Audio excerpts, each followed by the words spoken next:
So you want to own a roofing company, buy a truck, hire a couple guys who aren't afraid of heights, put a ladder on the roof rack, and start replacing shingles for whatever the going rate is in your town.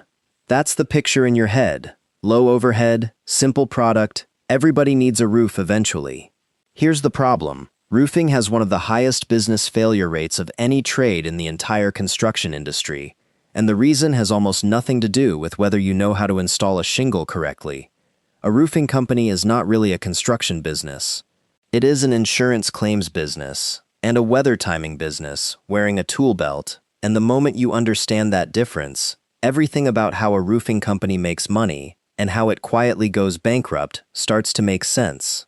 Let's start with the price list, because just like every asset we've broken down before, roofing companies come in tiers, and the tier you build determines everything else about the business underneath it.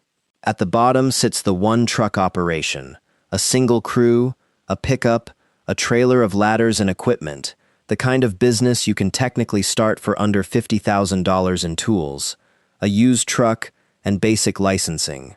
Above that sits the established regional contractor, running multiple crews simultaneously across a metro area, requiring real investment in commercial vehicles, insurance, a permanent office and warehouse space, and enough working capital to run several job sites at once, often requiring anywhere from $200,000 to over $1 million in operating capital depending on crew count.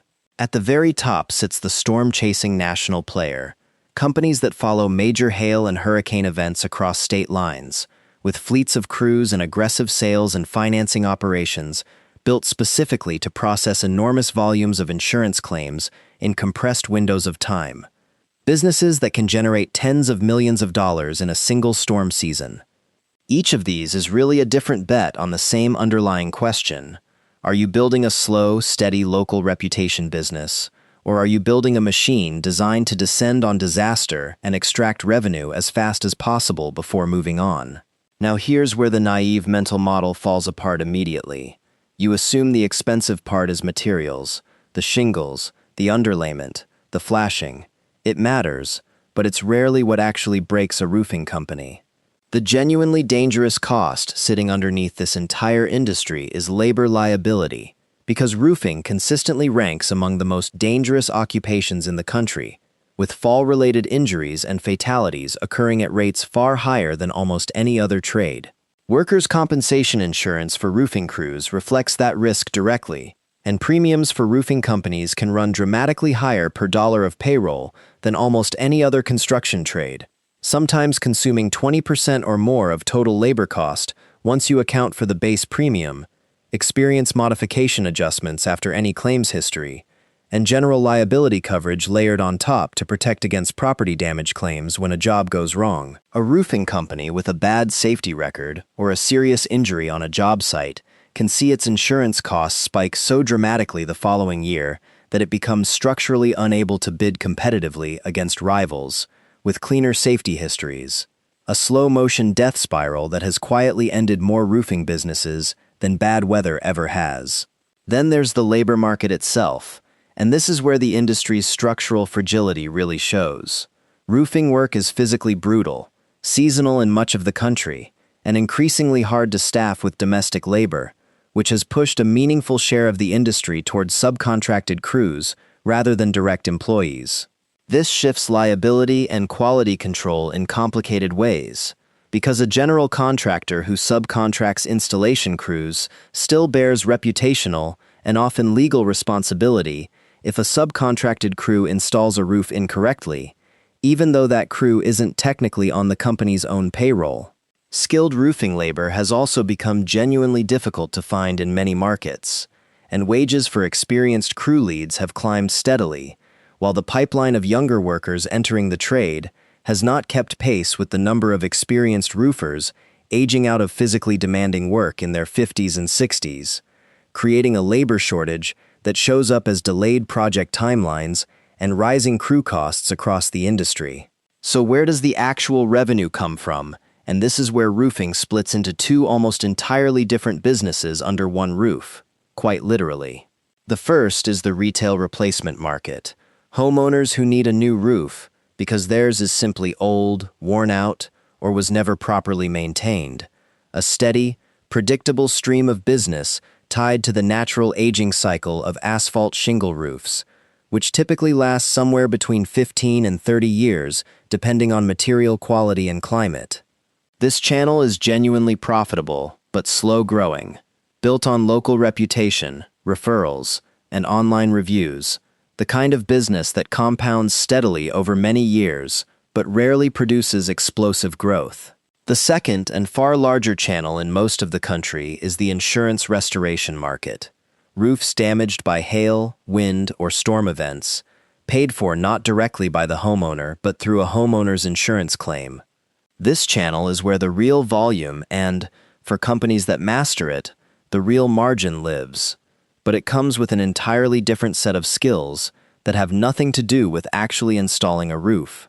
Successfully running an insurance-based roofing business means understanding how to properly document storm damage, how to work with insurance adjusters, how to write estimates using the exact same software insurance companies use internally to price claims, and increasingly, how to navigate a wave of state-level regulations that have cracked down on aggressive storm-chasing sales tactics, including bans in several states on contractors offering to waive a homeowner's insurance deductible as a sales incentive, a practice regulators determined was effectively insurance fraud, dressed up as a discount.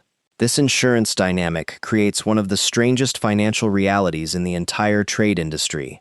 A roofing company's revenue in any given year is tied less to how many roofs are simply old and worn out, a fairly predictable number, and far more to how many major hailstorms and hurricanes hit populated areas that year, a number that is essentially random and can vary wildly.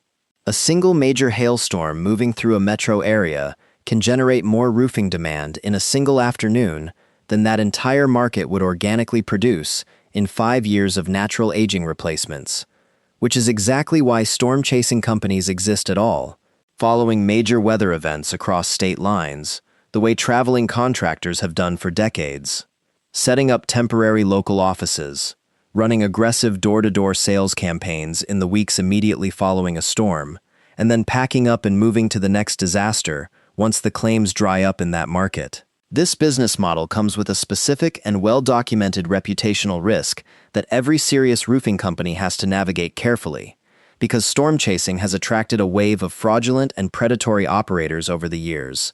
Contractors who collect deposits from homeowners immediately after a storm, perform substandard or incomplete work, or in the worst documented cases, simply disappear entirely once the insurance check clears, leaving homeowners with damaged roofs and no recourse.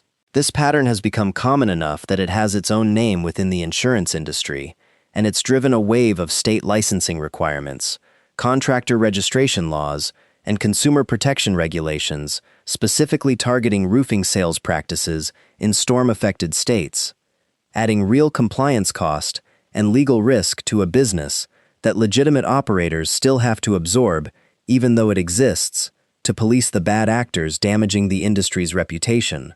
Now let's talk about margins, because this is where the gap between a struggling roofing company and a genuinely profitable one becomes visible.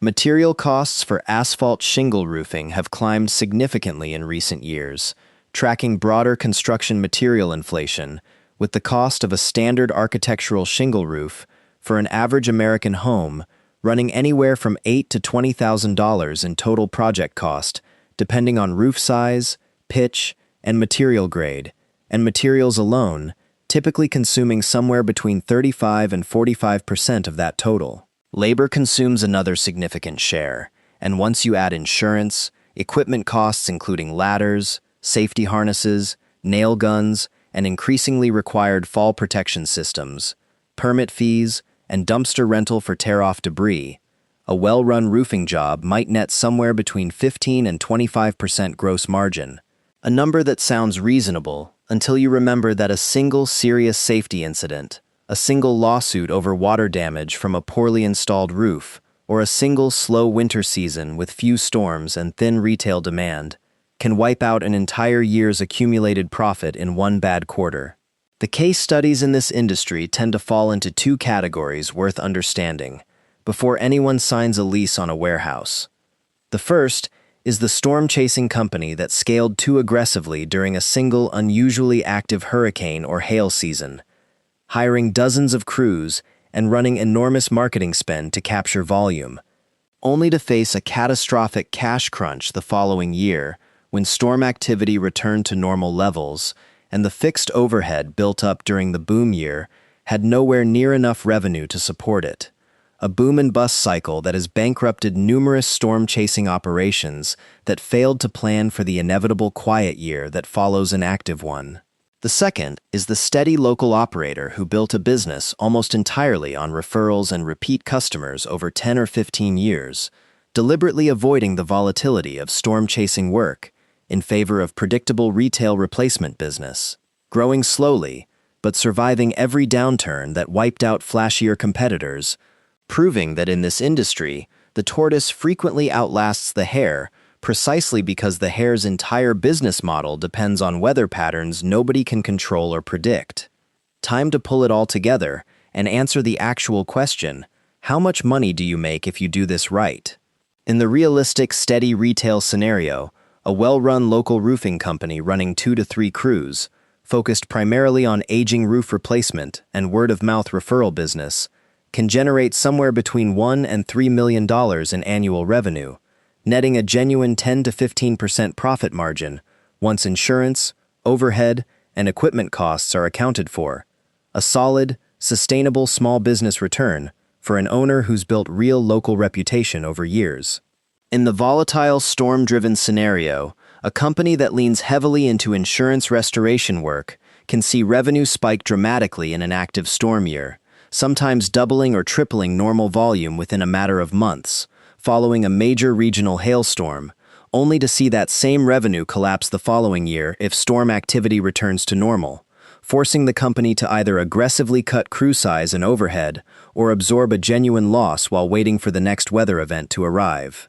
So if you do decide to start a roofing company, remember the one thing that actually determines whether you survive long enough to matter. It was never really about how well you can install a shingle. It's about whether you can build a business model steady enough to survive the quiet years. Because in this industry, the weather decides your revenue far more than you ever will.